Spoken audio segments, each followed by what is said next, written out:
Fii și tu alături de noi! Fii o voce!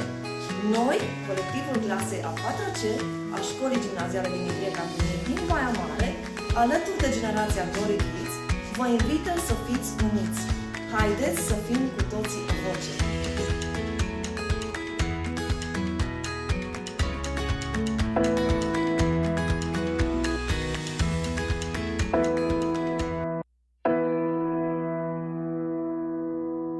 Respinge ideea de violență.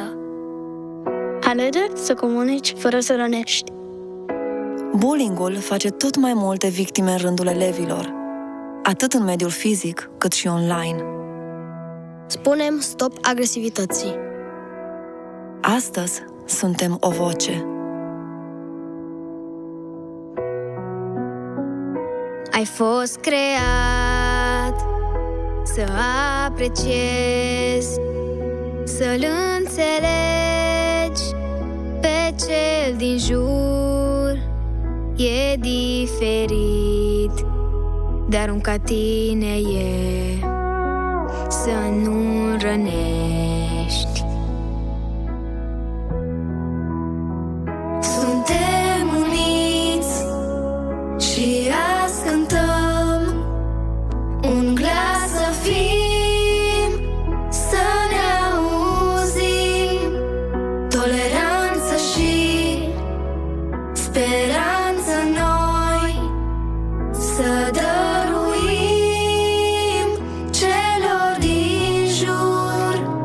Și dacă unii răni ți-au provocat, încearcă să nu fii descurajat.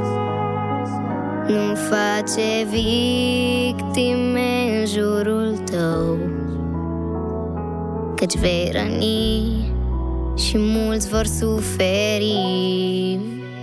Suntem uniți și azi cântăm un glas să fim, să ne auzim, toleranță și speranță noi, să dăruim celor din jur. Să fim uniți și să cântăm un glas să fim, să ne auzim, toleranță și speranță noi, să dăruim celor din jur.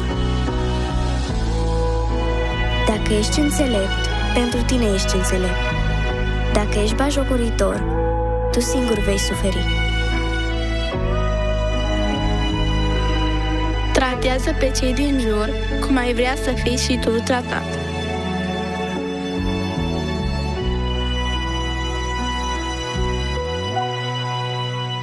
Să fim uniți și să cântăm un glas să fim, să ne auzim, toleranță și speranță noi, să dăm